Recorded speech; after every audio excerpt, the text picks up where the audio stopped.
think of Lenore Tawney, I think of someone who is so intellectually curious about the world around her and can see things that most people take for granted.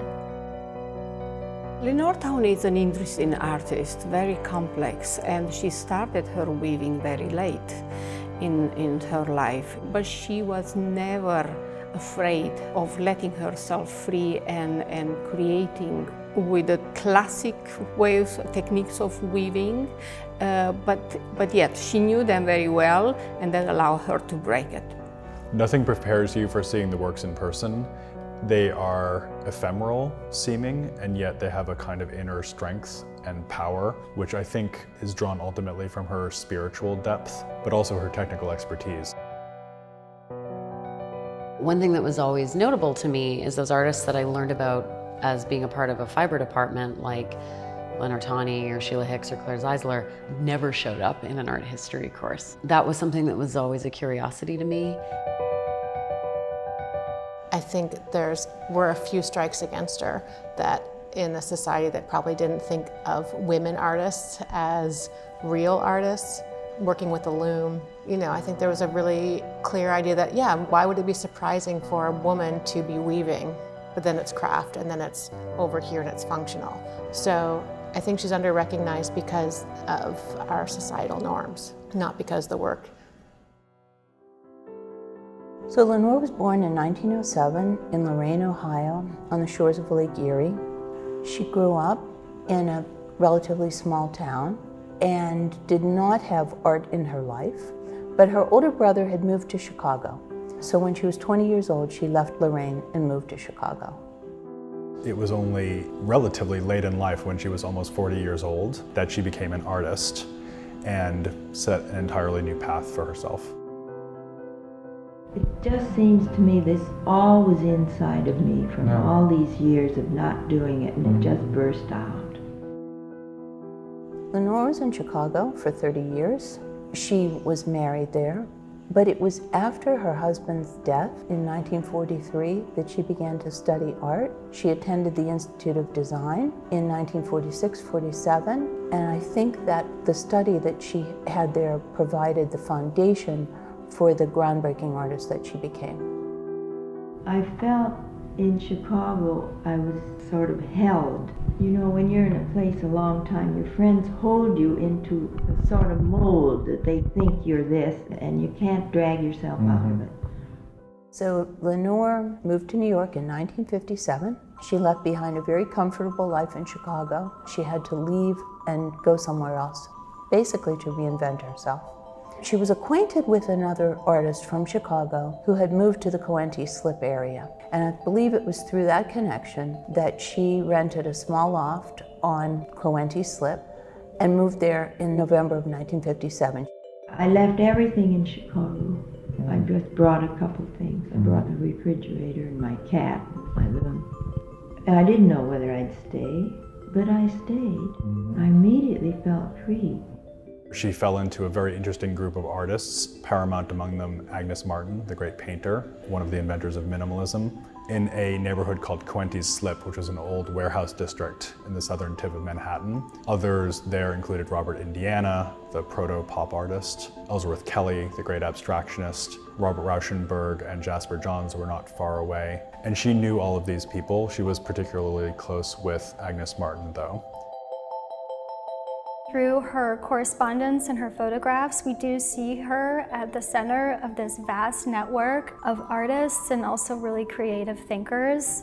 She said that she stripped her life bare in going there, and she lived in these large white painted lofts, a series of them, and she did very little else but making art for a very long time. When I think of Lenore Tawney, I think of studio commitment and time spent in the studio, not just because of the time it takes to make a weaving, but what happens when you make many, many weavings using similar strategies. And I think about Lenore Tawney as a revisitor of her own work. I think it was really the Woven Forms exhibition in 1963, in which Lenore debuted her sculptural, tall, linen, abstract woven forms at the Museum of Contemporary Crafts that was the breakthrough moment for her and for the growing field of contemporary fiber art. She begins to make the woven forms, and those are really the works that anchor her reputation initially. They are expansive and sculptural. They hang in free space, and she manipulated the loom in such a way that the warp threads could actually shift from side to side. So she breaks the vertical axis of the weaving, really moving out of its rectilinearity. And that allowed her to create these diagonal swelling movements in the sculpture. When we talk about woven pieces of Lenore Tawney, is really a unique combination between the classic weaving and breaking the rules that classic weaving set. In some of her creations in the early period, in fact, kind of controversial, and people thought they are not a real weaving. In fact, she knew exactly what she was doing. And of course, my work has been controversial too. And a lot of people get scared when they see open things that they might fall apart. You know, they're not strong and hard. As a young artist, I studied printmaking and eventually found my way to Cranbrook Academy of Art, where I studied in the fiber department. And as you can imagine, much of the references and things we looked at were women primarily who began the field in the mid-century. And Tawney was very integral to the beginnings of the definitions of what fiber would be. Lenore was always a seeker, and I think that manifested itself in every aspect of her life, certainly in her artwork. In the mid-1940s, she became acquainted with the published talks of Swami Vivekananda, and that introduced her to Eastern thought. And she would have considered herself on the path, she said, on the path of the heart, in search for the deepest self. And her artwork was a manifestation of that search. The work is so personal to her and personal to her quest. And what was she seeking? Did she find it?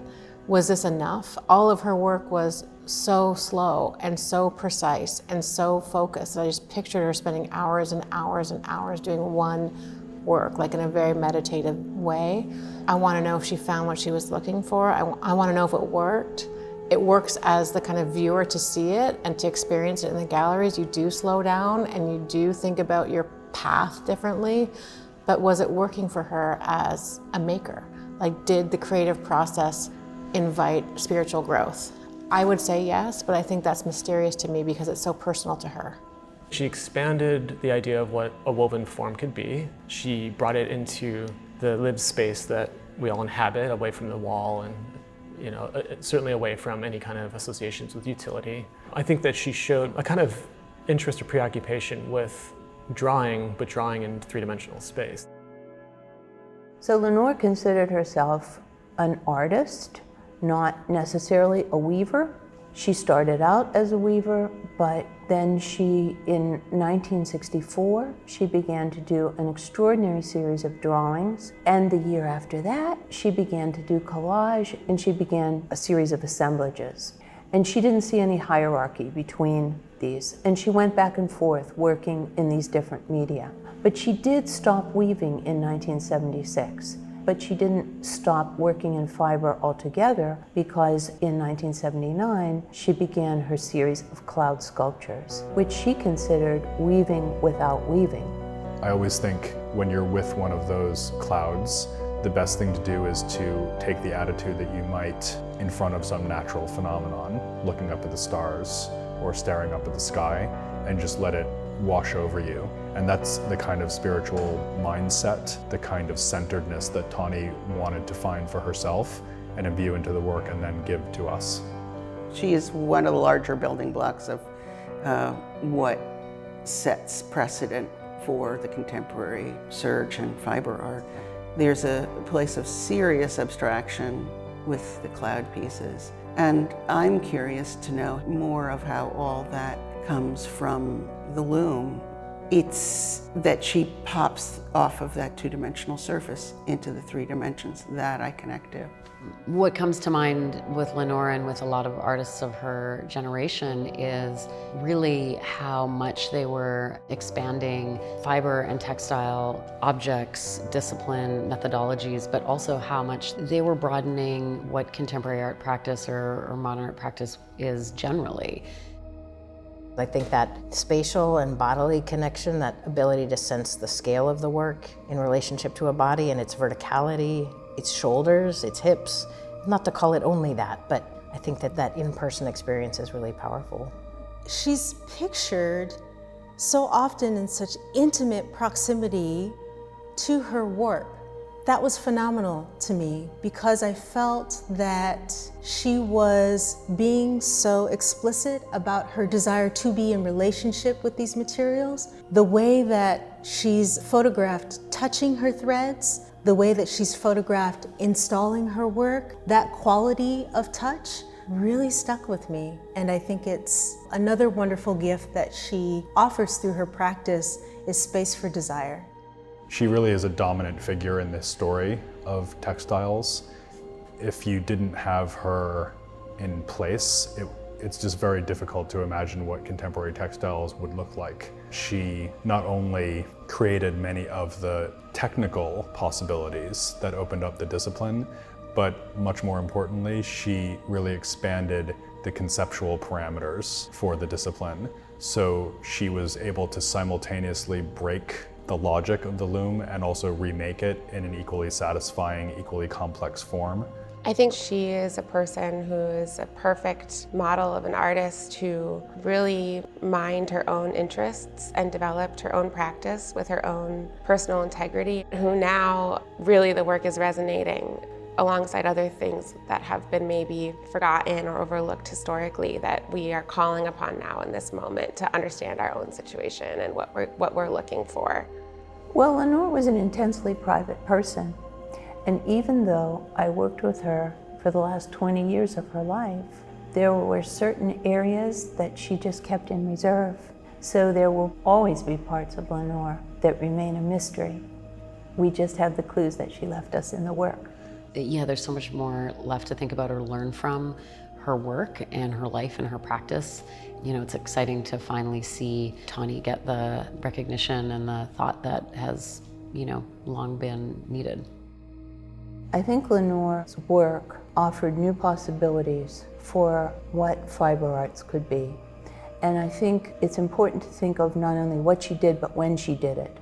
And that the work that she did in 1962 created a new language for textiles that generations since then have been able to build on.